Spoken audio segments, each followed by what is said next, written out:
In this video, we are going to look at the basic underlying principle of nuclear magnetic resonance, which is an important spectroscopic method used for determination of presence of certain atoms like carbons and hydrogen in an organic compound.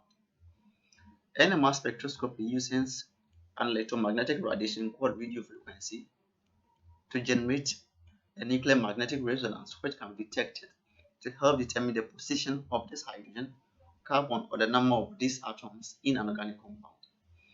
Basically, nuclear magnetic resonance works on only species with an odd number of protons or odd mass number, that is, odd number of neutrons.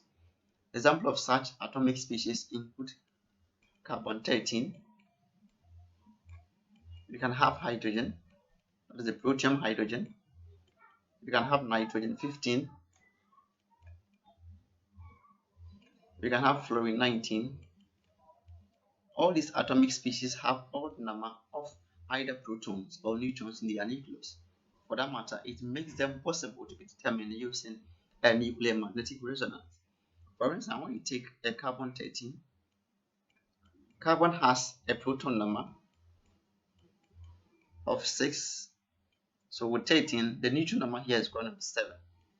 So the isotopic carbon, which has an odd number of neutron, 7 is what? Carbon-13. When we take carbon-12 like this,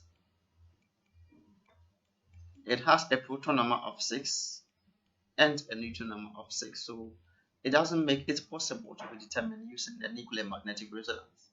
So NMR works with only species that have either an odd mass number or odd number of protons, that is atomic number. Now when we say protons, protons are found in the nucleus of an atom together with the neutrons. So when you take an atomic species, the protons are found in the nucleus of the atom together with the neutrons. The protons bear a positive charge, whereas the neutrons bear no charge. Now when we study phases, it tells you that when you take any charged species like a proton, it has a property called spin. And that spin is just an idea, it's the idea of the directional movement of that species in its natural environment. When a charged species moves in an environment, it creates what they call a magnetic field. So this magnetic field is just a region around a charged species where there can either be attraction or repulsion of an external species. So the magnetic field created in the charge or around the charged molecule gives it what we call a magnetic moment. Let's say we have a particular nucleus with several protons, say one here, one there, one there. These ones are all found in one nucleus. They all bearing a positive charge and all having their own spin and direction of movement. These different protons will have their own movement direction. Let's see, this one will move to this direction, this one goes to this direction, this one comes to this direction, like that, and this one goes to this direction. So in their natural environment, protons move with their own directions without any disturbance. The movement is just haphazard because they all have their spins and they all have their magnetic moment and they will move differently. Now when you have such a system where the protons are having their own haphazard direction of movement and we supply an external magnetic field to such a system, the magnetic field carries its own energy, or the magnetic field or magnetic energy, or the B naught.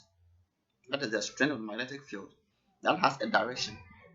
And when you subject a magnetic field, which is external to an already existing nucleus with resonating protons with their own direction, these protons will rearrange either against or to the direction of the magnetic field. So when you add this magnetic field, some of the protons in the nucleus will arrange themselves in the direction of the magnetic field. Like this one will go in the direction of the magnetic field. Let's say this is the direction of the magnetic field. Some will go against the direction of the magnetic field. So normally what happens is when we add the external magnetic field, we say it creates two energy states within the nucleus. One is called the lower energy state, which we call the alpha, and the alpha is the one that contains the species with the same magnetic direction as the external magnetic field. Then the beta state is the region of the highest energy in which the atoms will arrange themselves and go against the direction of the magnetic field. This condition changes or leads to a change in energy state within the nucleus of the atom. That is the lower energy state, where the field species will have the same direction as the external magnetic field. Then the higher energy state, where the field species will have direction against the direction of the magnetic field. The difference in energy between the alpha state and the beta state, which is represented by B naught, is the strength of the magnetic field. Since we are dealing with energies, this difference is also equal to the change in energy. So we have a change in energy between or within the nucleus, which is a lower energy state, and a higher energy state. Basically, the change in energies within the nucleus basically depends on the strength of the magnetic field. So from this relation, if the supplied magnetic field outside is stronger, it is going to lead to a greater change in energies within the nucleus of the atom. So as we increase the strength of the magnetic field B naught, the two energy states created within the nucleus become higher. So there is a relation between the energy of between the energy change and the strength of the magnetic field. So when we take any electromagnetic radiation, the change in energy is given by the Planck's constant times frequency. Now the frequency of a radiation in radio frequency can also be given as gamma, which is the gyromagnetic ratio over 2 pi times B naught. Now this B naught represents the strength of the magnetic field. From this relation, you can see there's a direct relation between the change in energy and B naught, which is the strength of the magnetic field. That is, if you increase the strength of the magnetic field, the change or the energy barrier between the two states, the alpha state and the beta state, also become higher. But if you reduce the change in or the strength of the magnetic field, the energy barrier becomes smaller. Now, this is how nuclear magnetic resonance works. So let's say we have a proton, that is hydrogen, with a proton just aligned at the alpha state in the nucleus of the atom. What happens is if we add an external magnetic field, as we showed earlier here, there is going to be an orientation in the direction of the magnetic field. If we add a radio frequency radiation to such a system, this proton will gain the energy contained in the radio frequency and flip to the top, the higher energy state called the beta state. When it flips, it will fall back to the lower energy state so that it assumes stability. Now the gained energy which it gained to flip to the top, the beta state, will be lost as a nuclear magnetic resonance. So when it releases what we call a radio frequency, whose frequency is the same as the frequency of the absorbed radiation, or the same as the frequency required for the transition of the nuclei from the alpha state to the beta state. Now the frequency of the released radiation depends on two main factors. The first one is the strength of the magnetic field. So if the magnetic field strength is very high, as we saw in this relation, there's going to be a larger change in energy between the two states, the alpha state and the beta state. And for that matter, the frequency is going to be higher.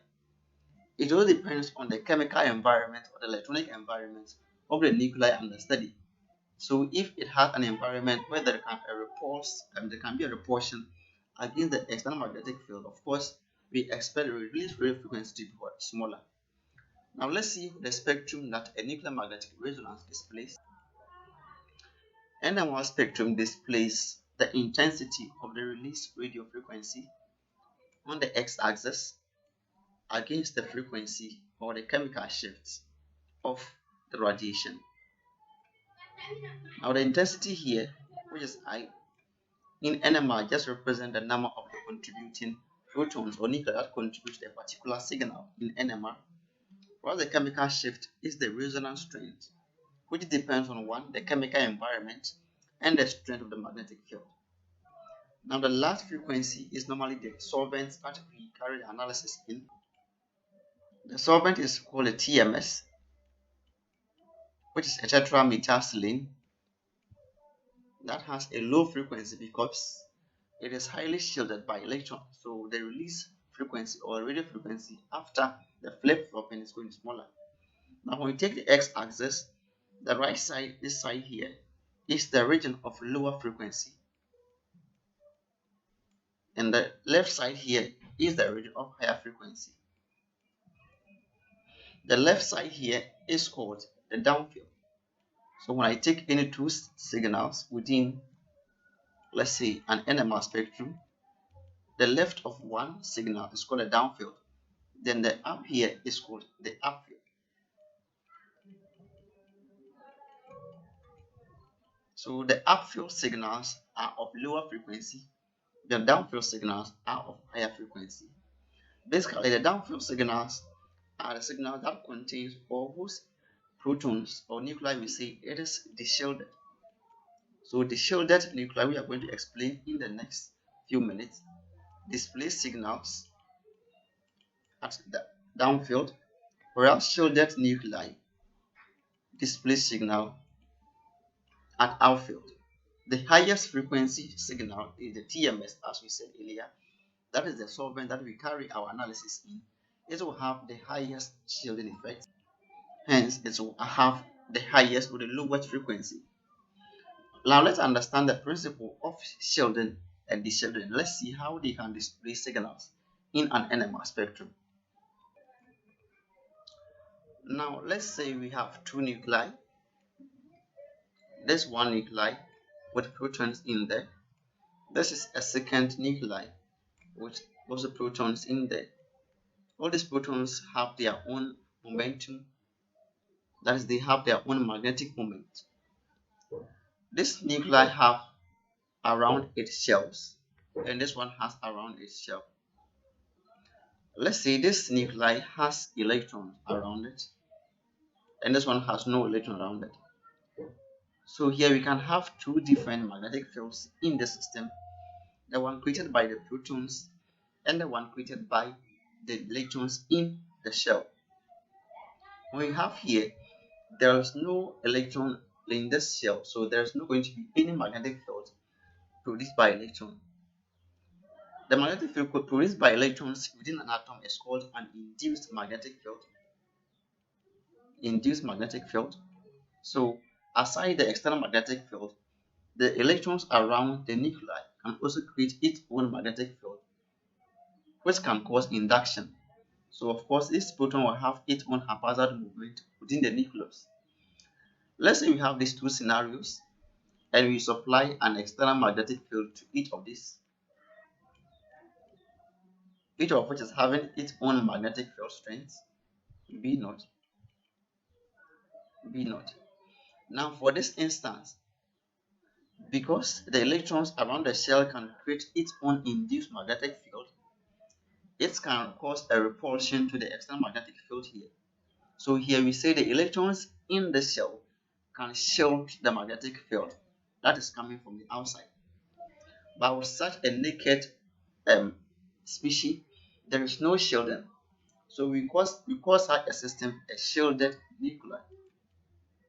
So a shielded nuclei is a nuclei that has electrons that can cause repulsion to the external magnetic field.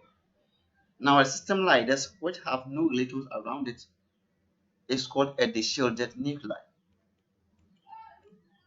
So it's not only about it having naked or no electrons. Maybe we have just one electron here, but this one has, say, three or even more than three.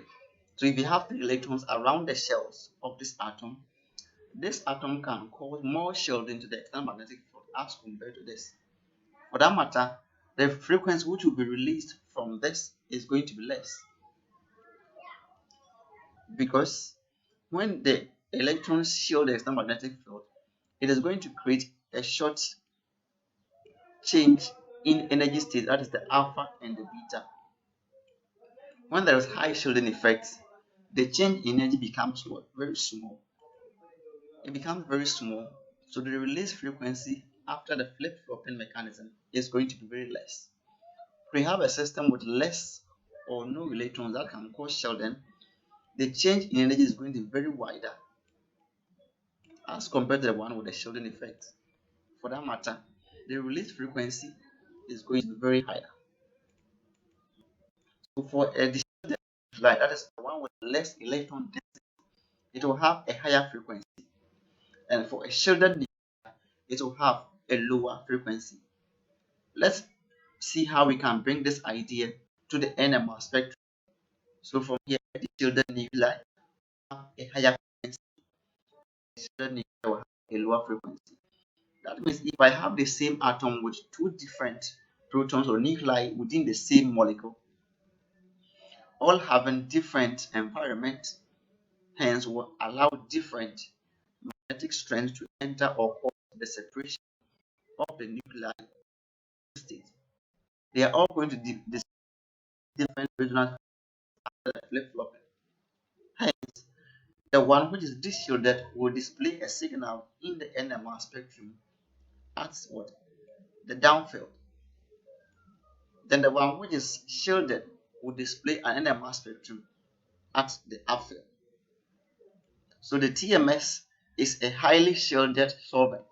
It has a central silicon with four methyl groups, and the methyl groups are basically electron donating groups, and they cause a high shielding effect.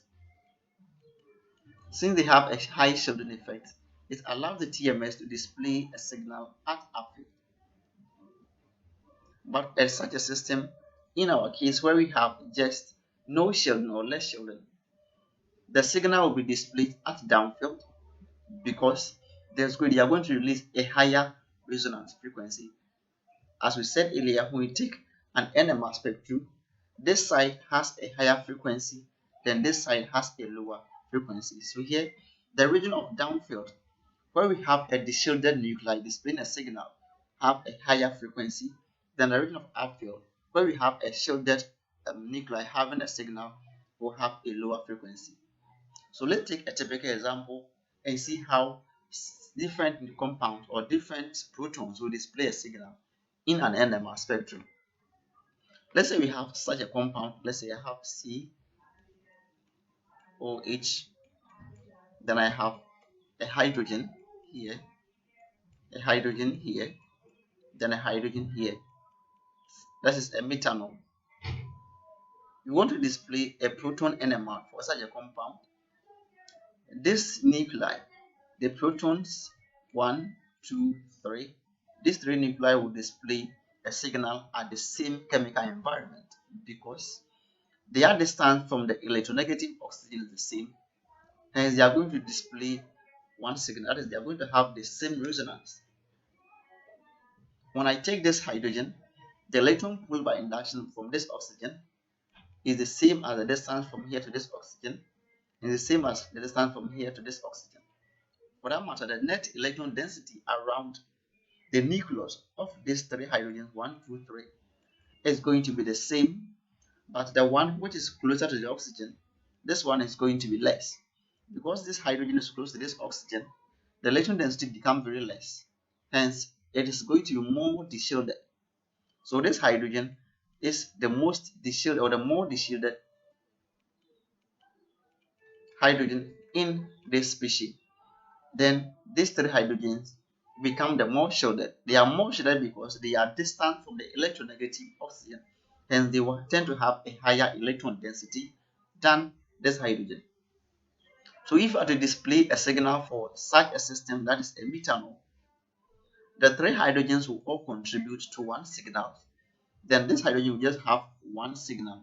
So these three hydrogens, 1, 2, 3, because they are going to be more deshielded, or sorry, they are going to be more shielded, they are going to display a signal at upfield. Then this hydrogen here, which is more deshielded, will display a signal downfield. So this one is going to be a bit taller because it is a signal contributed by three different hydrogens. Now the number of contributing hydrogen to a particular signal is called the integration number. We are going to delve into details in the next video. So the length or the intensity of the peak in NMR is what we call the integration number. That is the number of contributing atoms for that particular signal. So for this one, because the hydrogen is more deshielded, it will display a signal downfield. That is a region with a higher frequency. Then because the three hydrogens here are more shielded, they will show a signal upfield. That is a region of lower frequency. Let's take another example and see how they can also display a signal in NMR spectrum. So let's see how this compound can contribute or can form signals in an NMR spectrum. So let's say you have CH3, you have CH2, so you have CH. Then this one has, let's say, a fluorine atom. Then this one has another CH3. So you have CH3, CH, we have CH2, then a CH3.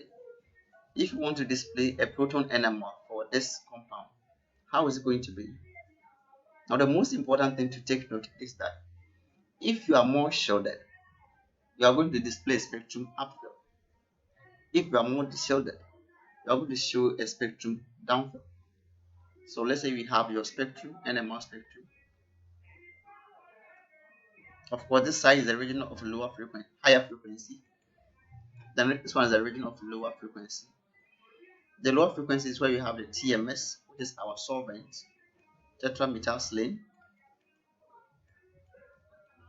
Now let's see which of these is more shielded and which of this is more deshielded. Bear in mind, this fluorine is an electronegative element that pulls electrons onto itself by induction. So when I take these three or these different positions, the chemical environment of these three hydrogens are going to be the same, and it's going to be different from the chemical environment of these two hydrogens. That will be different from that of these two, this one, and that will be different from that of this one.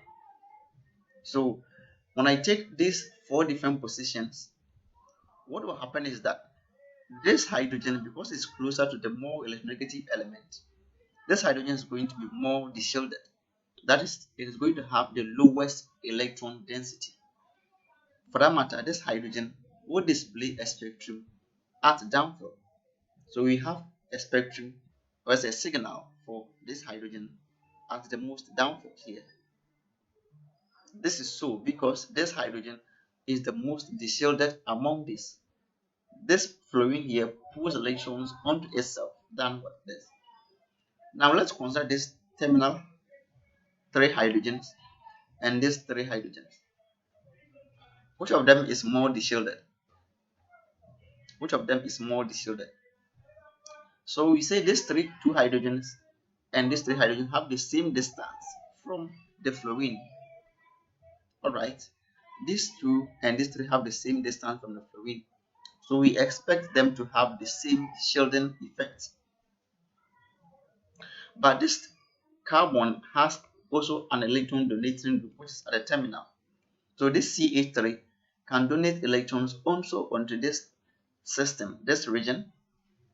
So the net electron density around these two hydrogen is going to be higher as compared to the one around these three hydrogen. For that matter, this three hydrogen is going to be more deshielded than these two. These three will be more deshielded than these two because though they have the same distance from the electronegative element fluorine, but this terminal Ca3 can also donate electrons to the system, of which this end is going to be deprived of. So the net electron density around this two hydrogens is going to be higher as compared to the one around the terminal hydrogens. So these three hydrogens is going to be more deshielded than the. So here, if here's, let's see, one, let me name it. Here is 2, here's the third region, and here's the fourth region. This side, so let me name it first. Here is 2, here's 1, here's 3, and here's 4. Then of course, this first one is for signal for position 2. The next one is going to be for position 1. Here we have 3 hydrogen, so the signal is going to be a bit taller as compared to the first one. So this is for 1. Now the next one, which is the shielded, is the position 3 hydrogens. Here it has 2 hydrogens, so it's going to be just 2 times the second one, like that. So this is the third one. Then the most shielded one is the fourth one, which is highly distant from the electronegative element flowing. So this is the fourth one. So NMR spectrum gives you a lot of ideas. What gives you an idea about a compound? One, it is going to give you different number of signals. Now the number of signals in an NMR spectrum corresponds to the number of different proton environments. So here if you are doing a proton NMR, that's going to analyze the protons in a particular compound. The number of signals in the spectrum corresponds to the number of different proton environments in that particular compound. Now their respective positions, whether up and down, gives you an idea of the chemical environment or the electronic environment of that particular proton. So if it's covered with high electrons, it is going to be upfilled. If it has less electron, it is going to be downfilled. The intensity of the peak, that is how long the signal or the peak is, corresponds to the number of the contributing atoms to that particular signal. So here we have 3 hydrogens for the fourth one. That means they are all going to resonate at the same frequency, and they are going to display just one signal in an NMR spectrum. For the 2, we have just 1 hydrogen, so to just display a very short. So if the peak is long, it means that we are having more than 1 atoms contributing that particular signal, the peak. That is what we call the integration number. When we say the integration number, it is the number of the contributing atoms to a particular signal. So the number of signals is the number of chemical environments. The intensity of the peak corresponds to the number of contributing atoms for the particular signal. And the location of the signal is the number of different chemical environments we have in that particular compound. So the signal you see here is not just straight or line like this. It can be splitted. So one signal can have effect on another signal. In the next video, we're going to look at what is meant by splitting and coupling. That is how the magnetic field of one nuclei can interfere with the field of another nuclei, called the splitting and coupling. Thanks for watching the video. Don't forget to subscribe after watching the video so you can receive every update from this channel. Thank you.